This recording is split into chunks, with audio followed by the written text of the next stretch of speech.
మా సత్తి తిండంటే బండి కడతాడు. నేను 3 పూటలు తినే తిండిని ఒక్క దమ్ముకే కథం చేస్తాడు. గంత తిన్నా కూడా అక్క ఇంకేం లేవా ఇంట్లో, నాకు ఆకలి అవుతుంది అని అడుగుతాడు.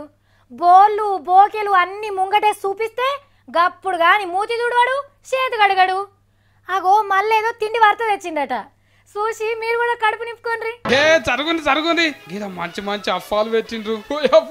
అరిసెలు గారెలు రవ్వలడ్డూలు నోట్లేస్తే కరిగేటట్టే చేసిండ్రు.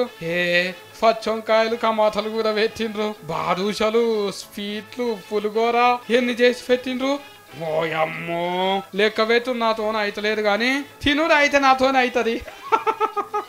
కానీ నన్ను తిననిస్తుంది ఆగిళ్ళు. గిట్ల నడుమిట్లా పెట్టి చుట్టూరంగా కావాలి కూర్చున్నారు.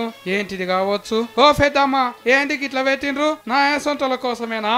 అంటే వినాయకుడు బొజ్జ నిండా పలహారాలు తింటాడు కాబట్టి అన్ని రకాల టేస్ట్లు బొజ్జ ఇట్లా నింపుకుంటాడు కాబట్టి బొజ్జ వినాయకునికి కడుపు నింపాలంతా అని కరీంనగర్ మలకలంతా గిట్ల తిప్పల పడ్డరు. ఎన్ని దినాల సంతి కష్టపడ్డరు. 108 తీర్ల మంచి మంచివి చేసి పెట్టిండ్రు. ఇక నేను చెప్పుడు బండి పెడుతున్నా. కరీంనగర్ పోవాలి, ఆయనతో కడుపు నిండా తిని రావాలి. నేను పోతున్నా.